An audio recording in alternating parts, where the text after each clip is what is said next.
Olá, querido, querida, que a paz do Senhor Jesus esteja contigo, com a tua casa, com a tua família. Vamos começar mais uma aula do nosso curso gratuito de teologia. Vamos estudar hoje o módulo 1 do nível Master. A disciplina é o Antigo Testamento, o Pentateuco, e hoje nós vamos estudar a aula de número 1, que é a introdução, tá? Você que está aqui no nível Master, parabéns, você concluiu o primeiro ano, nível Expert, foi aprovado. Continue para você concluir mais esse ano de aprendizado da palavra do Senhor. Tenho certeza que vai lhe ser muito proveitoso, vai abençoar muito a tua vida e a vida de todos aqueles que estão à tua volta, tá? Então vamos lá. Na aula de hoje, o versículo inicial está aqui no Salmo de número 1, versículo de número 2, que diz assim: Antes tem o seu prazer na lei do Senhor e na sua lei medita de dia e de noite. Olha só que palavra tremenda. Lembrando, amados, que a palavra lei no hebraico, né, nós vamos ler a expressão Torá. A Torá foi traduzida como lei, só que não no sentido de legislação, como no nosso país, né?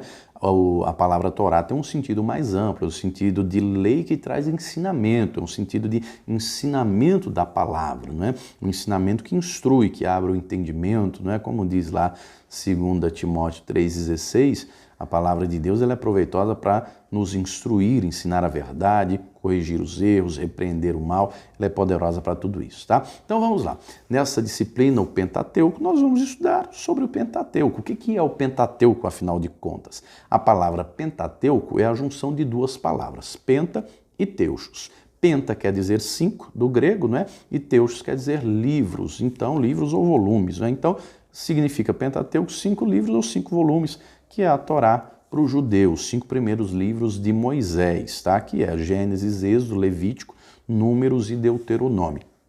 Esses 5 primeiros livros também é chamado de a Torá, né? Ou Lei de Moisés. Aqui na Lei de Moisés, Deus vai trazer balizas para o povo dele, não só para o povo judeu, mas para todo o povo que nele creria. Nós vamos estudar nas próximas aulas, a aula de hoje é uma introdução, né?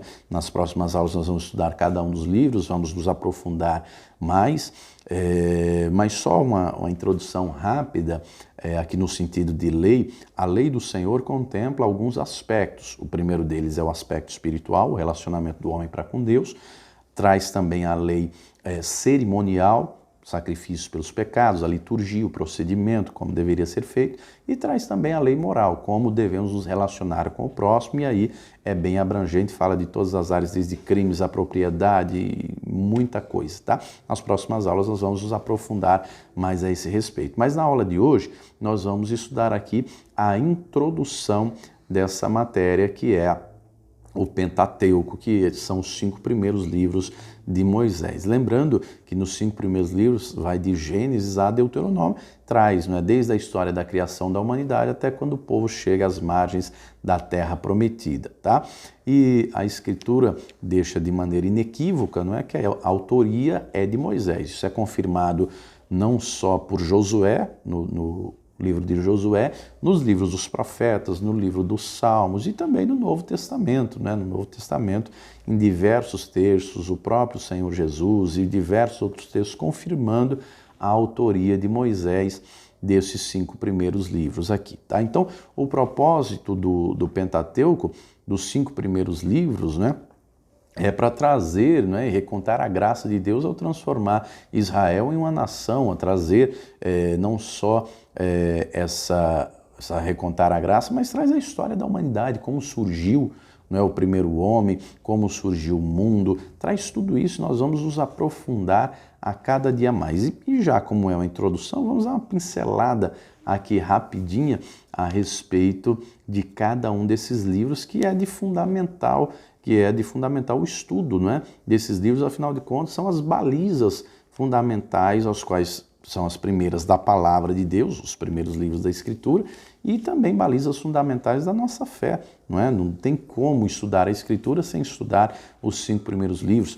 Lembrando também, se você ler o texto de Mateus capítulo 4, que fala da tentação do Senhor Jesus, as 3 respostas que ele dá ao inimigo, né, ao tentador, ao diabo, estão lá registradas em Deuteronômio, Deuteronômio capítulo 8 e Deuteronômio capítulo 6. Então, é importantíssimo conhecermos esses livros, o ensino deles é tremendo. E lembrando também que nós não temos mais a lei sacrificial, a lei cerimonial, porque Jesus já morreu por nós na cruz, ele fez um único e perfeito sacrifício, né, que vale por toda a eternidade, para nos salvar, para nos remir, mas nós temos que entender até a liturgia, o procedimento do porquê era feito, que tem aplicação no Novo Testamento.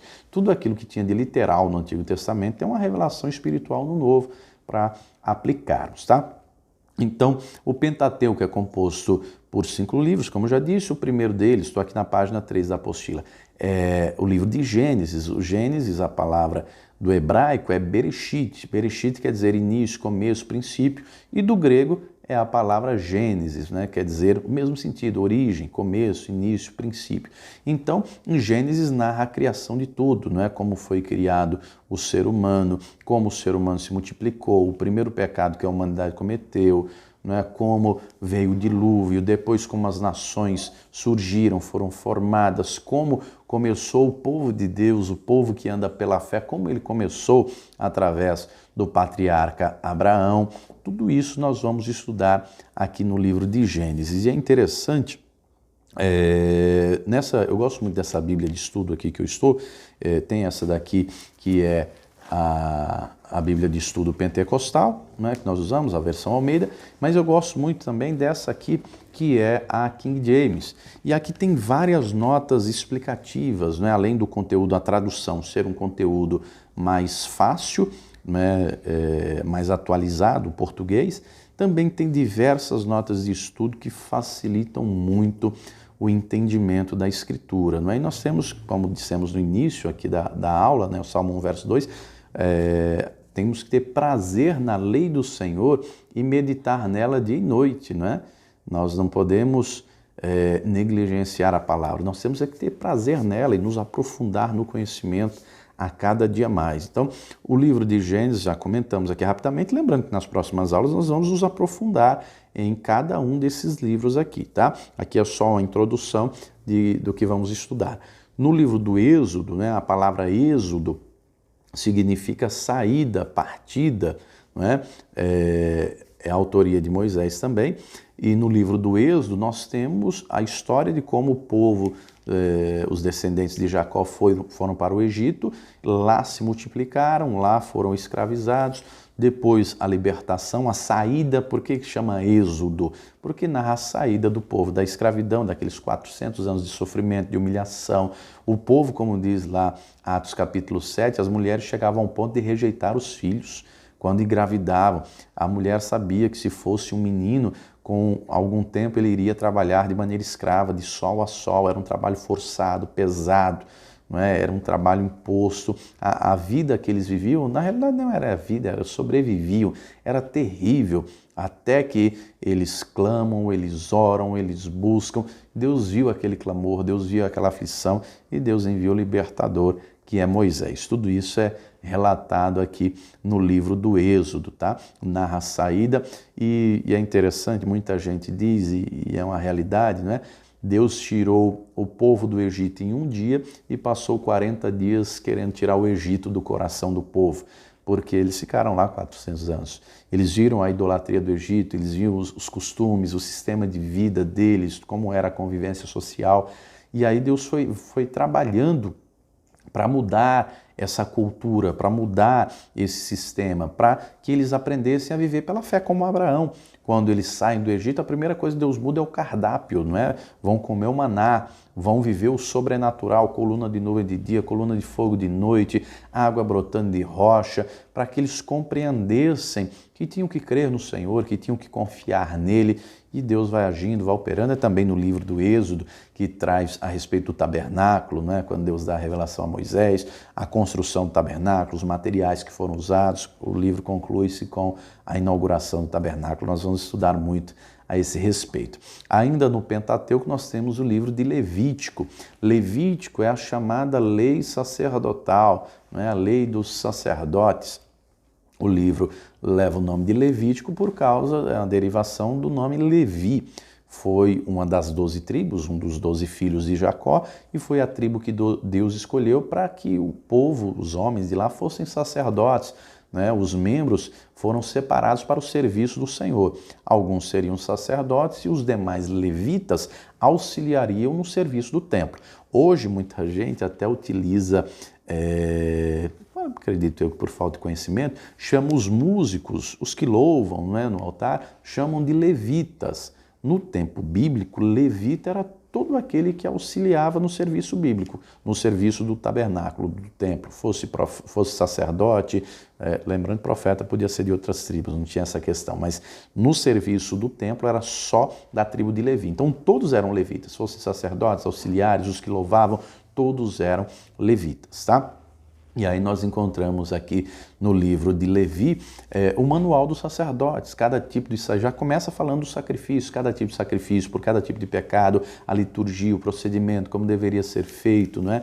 Traz aqui de maneira clara a importância de que e o entendimento de que Deus é santo e para se relacionar com Deus santo temos que ser santos também, tanto é que em Levítico 11 Deus deixa claro, sede santos porque eu sou santo. Ao estabelecer aqui a lei, Deus quer deixar claro ao povo, não é, que toda vez que pecasse, haveria consequências, o animal teria que morrer. Então, a intenção é que o povo compreendesse, eu não posso pecar, eu tenho que me afastar do pecado, eu tenho que me abster, eu tenho que viver em santidade, tenho que me esforçar para isso. Só que nós vemos no contexto bíblico que, infelizmente, a maioria do povo entendeu justamente ao contrário, né? Eu posso pecar e depois é só apresentar um sacrifício. E não é essa a ideia original. E continua sendo até hoje. Nós temos que viver em santidade. Embora hoje não tenhamos mais que apresentar sacrifícios no sentido de apresentar animais, não é? E aquilo era custoso, tinha um custo para o pecador, hoje custou um preço altíssimo a nossa remissão, que é o sangue do Senhor Jesus derramado na cruz. Só que a intenção de Deus é a mesma. Temos que viver em santidade. Tanto é, na 1 de Pedro, capítulo 1, versículo 15, a palavra de Deus diz, como é santo aquele que vos chamou, sede vós também santos em toda a vossa maneira de viver. Então, nós temos que nos aperfeiçoar, nós temos que nos santificar. Pela palavra nos santificamos, João 17, 17. Pai, santifica-vos na verdade, a tua palavra é a verdade. Quando estudamos essa palavra vai nos santificando, ela vai nos enchendo, nos preenchendo, e não vai tendo mais espaço para pensamentos pecaminosos, não vai tendo mais espaço para más intenções, não vai tendo mais espaço para um coração pecaminoso, à medida que nos enchemos da palavra. E ela ensina isso, né? Salmo 119, 11, escondi a tua palavra no meu coração para eu não pecar contra ti. Também está escrito, Provérbios 4, 23, de tudo que você deve guardar, guarda o teu coração, porque é dele que procede as saídas da vida. Lá no Evangelho de Mateus, capítulo de número 15, versículo 19, o Senhor Jesus disse que é do coração que procede todo tipo de pecado, né? Seja o adultério, o homicídio, todo tipo de pecado procede do coração. Quando nós enchemos o nosso coração com a palavra, e é interessante, né, que em Deuteronômio está escrito justamente isso, já vamos já comentar sobre Deuteronômio, mas lá em Deuteronômio 6, o Senhor dá essa ordem expressa, as palavras que hoje te ordeno estarão no teu coração. Então Deus não quer que a Escritura esteja tão somente aqui no papel. Deus quer que essa palavra seja gravada na tábua do nosso coração, não é? Tanto é que, eu vou ler um texto aqui para você, um texto que está registrado na segunda carta de Paulo aos Coríntios, no capítulo de número 3. Olha o que diz aqui a Escritura, segunda carta de Paulo aos Coríntios, capítulo 3. Eu vou ler a partir do versículo 1, que diz assim: será que com isso estamos tentando nós recomendar novamente a nós mesmos? Será que necessitamos, como alguns, de cartas de recomendação para vós ou de vossa parte? Vós mesmos sois a carta, vós mesmos sois a nossa carta, escrita em nosso coração, conhecida e lida por todos. Vós mesmos tendes demonstrado que sois uma carta de Cristo, resultante do nosso ministério, escrita não com tinta, mas com o Espírito do Deus vivo, não em tábuas de pedra, mas em tábuas de corações humanos. Olha só que palavra gloriosa, né? No tempo bíblico aqui, os irmãos, eles escreviam cartas de recomendação, né? Nem todo mundo conhecia os outros, de uma cidade para outra e tal, então iam com cartas. E aí Paulo vai dizer, olha, nós não necessitamos de cartas, vocês são a carta viva, escrita não com tinta, né? Não em tábuas de pedra, mas no coração, escrita com o Espírito Santo. E é interessante que aqui nessa escritura, o apóstolo Paulo faz essa comparação porque a tinta com o tempo, ela desbotava, não é? Ia se apagando, não é? Só que isso é a tinta no tempo bíblico, né? Hoje nós já temos tintas, canetas e escritas muito mais modernas. Mas ele faz essa analogia para deixar claro que quando uma pessoa de fato se converte, o coração é transformado, a palavra entra no seu coração e a palavra fica registrada, isso é notório. Né? Isso se torna evidente, se torna um testemunho. E é isso que ele está dizendo. Né? Vocês são a carta de Cristo, resultando do nosso ministério, da palavra que pregamos, do evangelho que ensinamos. E vocês foram transformados, foram libertos e a palavra está guardada no coração de vocês. Tá? Essa palavra de Deus escrita, não é uma palavra poderosa. No Antigo Testamento escreviam em argila, no tempo bíblico escreviam em pedras, mas é no coração que Deus quer que a palavra esteja de fato escrita e registrada, tá?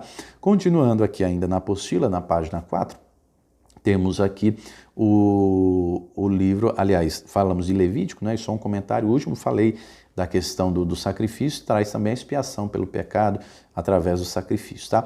E vamos agora ao livro de Números, um comentário aqui na introdução. Números é o penúltimo livro, né? Tem 36 capítulos, tem esse número porque narra os dois recenseamentos, ou as duas contagens do povo, para numerar, para saber quantos tinham, tá? Então, tem lá no capítulo 1 e também no capítulo 26, tá? Então, essa ordem é dada por Deus, né, a Moisés para que fosse feito o censo. Narra também, além dos dois recenseamentos, narra também a jornada do povo pelo deserto.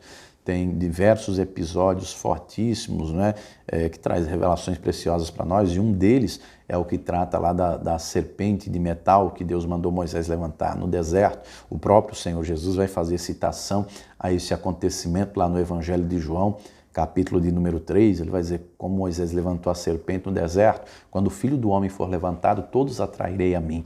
Não é? O livro de Números narra diversas situações que nos traz muito ensinamento.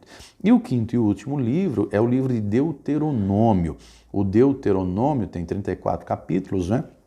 E o Deuteronômio é escrito no final lá da peregrinação, e a palavra Deuteronômio significa segunda lei ou repetição da lei, não é? Do latim tem esse significado. Em Deuteronômio, Moisés faz um resumo de tudo, desde a saída lá do Egito até aquele momento. E por que ele faz um resumo de tudo? Porque dos 600 mil homens, fora mulheres e crianças que saíram do Egito, não são os mesmos que chegaram ali naquele momento. Né? Dos 600 mil homens que saíram de lá, só tem 3 ali até agora, que é Moisés, Josué e Calebe. Toda a geração dos homens que saiu morreu no deserto. Deus levanta uma nova geração, e a Escritura diz que só os homens que tinham até 20 anos de idade que entraram na Terra Prometida. Lembrando que Deuteronômio 34 narra a morte de Moisés, né? E a maioria dos estudiosos é unânime em dizer que quem escreveu o capítulo 34, encerrando o livro de Deuteronômio, foi Josué, que é justamente o link para o início do capítulo 1 de Josué, tá? A maioria diz que foi Josué que concluiu. Mas então Moisés faz um resumo de tudo, repete os mandamentos, traz um resumo de tudo aquilo e traz também as advertências para o ingresso na Terra Prometida, as bênçãos, a aliança, não é? Que nós temos que escolher a bênção, a vida e não a maldição, nós temos que escolher obedecer, temos que escolher seguir ao Senhor, confiar nele, confiar na sua palavra, que ele age, que ele opera. Esse livro de Deuteronômio é fantástico, traz um resumo de tudo, é tremendo, não é? Então, a palavra do Senhor é poderosa. E como eu disse no decorrer aqui da aula, é o livro de Deuteronômio que o Senhor Jesus cita quando dá tentação lá pelo inimigo, tá? Vou ficando por aqui, espero que você tenha gostado dessa aula. Na aula que vem nós vamos continuar e aí vamos nos aprofundar. Hoje foi só a introdução, nós vamos nos aprofundar em cada um dos 5 livros do Pentateuco, vamos destrinchar melhor. Se você gostou até aqui, deixa aí o teu joinha, o teu like para nos ajudar. Se inscreva aqui no canal se ainda não é inscrito e lembrando você que está fazendo o curso, você que fez a matrícula, você já sabe que cada apostila tem os exercícios no final, faça, envie porque valem nota, tá?